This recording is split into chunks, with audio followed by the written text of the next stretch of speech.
So now I will show you how to do a factory network unlock. In my opinion, this is the most valuable way to unlock your phone, and once you have an unlocked phone, you will be able to resell it at a higher price, and your phone will be compatible worldwide with all carriers. The first thing we have to do is to disable Find My iPhone, so simply go to Settings, scroll down where it says iCloud, and scroll all the way down where it says Find My iPhone. Make sure it is completely off, so you can turn it back on once your iPhone has been unlocked successfully. Alright, so then we have to get the IMEI number. Simply open your dial pad and type *#06#. So as you will see, your 15-digit IMEI number will appear. You can also find this number on the back part of the box of your phone or also in the SIM card tray. Alright, so this is by far the most important part of the whole unlocking process. Now keep this number somewhere close as we will need it in a few seconds to unlock this phone. Alright, so now we're gonna use the computer. iTunes saying congratulations, your iPhone has been unlocked.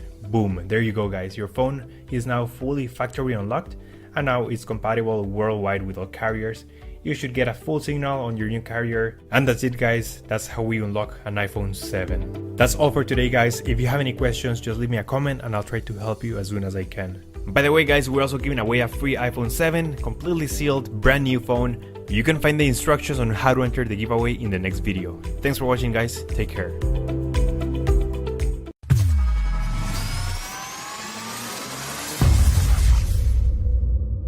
In this video, I will put the 4K camera of the Google Pixel up against the 4K video camera on the iPhone 7 Plus. Both of these flagships have top-of-the-line cameras, so no matter what phone you buy, it's going to look pretty darn good. But there are strengths and weaknesses with each one.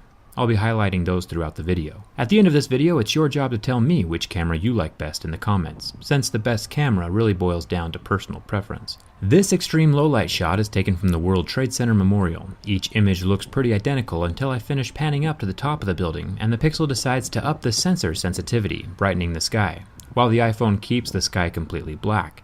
So the sky looks better on the iPhone, but the darkness also gives the building a little less detail. Looking at the same shot during daylight, I feel like the colors are true to life and nearly identical on both phones. In each corner of this video, you'll see that I have the resolution and the bitrate of each camera. The higher the bitrate number is, the more detail and information the camera image will have to display, so it's important to know. I'll do a front camera test really quick. Both phones are filming in 1080p right now. The bitrate is also still listed in the corner. With the front camera, the Pixel is doing a much better job of keeping the sky black and maintaining detail in the building. I'm really glad that Apple finally decided to upgrade their front camera resolution from 720 to 1080p. It really was a joke that we had to wait this long to finally get some real resolution with that front camera. Neither phone appears to have any stabilization on the front camera, but that's mostly typical across all smartphones. The Pixel does appear to do a slightly better job of maintaining detail in the shadows, but like I said before, for the most part the cameras are pretty identical during daylight. The low-light shots where we start to see some major differentiation between the cameras. The iPhone has that true black sky, which I really like, but the Pixel does have a bit more detail, even if there is a little extra noise in the image. The water and the Brooklyn Bridge stand out really well. This particular daylight shot looks a little more colorful on the iPhone side of things. The color of the bridge stands out just a bit more. The Pixel image is a little more flat. Remember that this is the dead of night. The dancing green dot you see on both cameras is either aliens or just a light reflection off the inner lenses of the camera. The next big differentiation between the cameras is the rear image stabilization during video. The Pixel has electronic image stabilization, or EIS. The iPhone has hardware stabilization, or OIS. In this shot, the Pixel is trying to use software to stabilize all the little lights you see in the buildings while I walk, and it's not working out too well. The EIS is enabled at 4K, but the lights are still pretty jittery. For this segment, I changed both of my camera settings to 1080p to see if the stabilization would get any better on the Pixel, and I still prefer the image coming from the iPhone 7 Plus as far as stabilization goes, at night anyway. Hardware stabilization will usually always win over electronic stabilization. It is incredibly difficult for the Pixel to stabilize all of those little lights at night.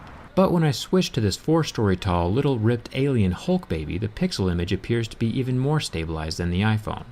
So EIS has its strengths and weaknesses, but I still prefer the hardware stabilization, that is OIS. But luckily, everyone gets to decide for themselves what their personal preference is. One feature that the iPhone 7 Plus has is an extra camera on the back for zooming in on stuff. I'll be testing this out on the Statue of Liberty that you can see from Lower Manhattan. Zooming in all the way on both cell phones, it takes a minute to focus during the night, but you can see that the iPhone can get a lot closer than the Pixel does with that extra lens. During the day you can see a little better how well the image detail is preserved during the zoom. Look at the water clarity and that little sailboat next to the statue. And then the people on jet skis. That zoom is a really cool feature. Just for reference, I'll zoom back out again so you can get a perspective of what the phones are really capable of. 4K footage with that kind of zoom is incredible. Here is the last day and night comparison in Times Square before I jump into the close-up shots and slow motion. Like before, the camera image is almost identical on both phones until I start panning up. The iPhone can't decide what to do with the bright sky, so it darkens the whole image. It does this twice on me, it's not just a one-time fluke. The Pixel completely washes out the sky as I pan up. This is a difficult situation for any camera, so it's interesting to see how they both behave. The nighttime shot does equally well on both phones. There is enough light here, so both phones are able to preserve the blackness of the sky. The Pixel does glitch a bit during the pan down, and this is probably due to the software stabilization trying to figure out what I'm doing with the phone. Here's a quick close-up shot of the metal grate on the Brooklyn Bridge. The wires are in focus and the street below is pretty well blurred on both phones. After you watch the slow motion footage, I'll be leaving a poll question in the upper corner of the video that you can answer and tell me which phone you think is best. Then you can tell me why you thought the phone is best in the comments below this video.